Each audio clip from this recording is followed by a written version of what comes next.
ఏందే మల్లన్న గిట్లా చేస్తివి? మొన్న నీ గురించి ఎంత గొప్పగా చెప్పినాం. పాలమ్మినా పూలమ్మినా కష్టపడ్డా అని మీ చరిత్ర అంతా యాద్ చేస్తిమి.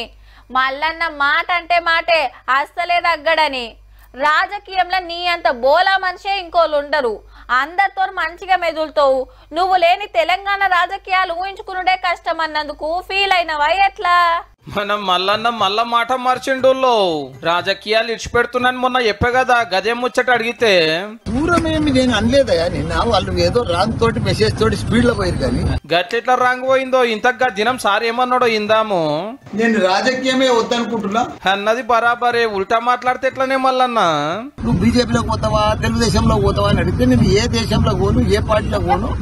నేను ఇంకా నాకు 3 ఏళ్ళు ఉంది, 73 సంవత్సరాలు ఉంది. తెలంగాణలే కాదు దేశమంతా కాలేజీలు దవాఖాన్లు పెడతా, మందు దుకాణాలు తెరుస్తా, అంబులెన్సులు తెస్తా, ఇక పబ్లిక్ సేవ చేసుకుంటా అని చెప్పి ఇప్పుడేమో గిట్లనే పడితేరే. రాజకీయంలో రిటైర్మెంట్ ఉండదు, యాది పెట్టుకో. వాజివే ముసలోళ్ళై చాతగాకుండా అయినా పదుల కోసం తనలాటోళ్ళు బొచ్చడు మంది. నేను ఇంకా హుషారుగానే ఉన్నా, ఇంకెందుకు బయటకు వస్తా అంటుండ అన్నట్టు. అన్నది కూడా అనలేదు అంటున్నాడు. అంటే ఒక్క రోజులో ఏం రాజకీయం నేర్చుకున్నాడో మరి.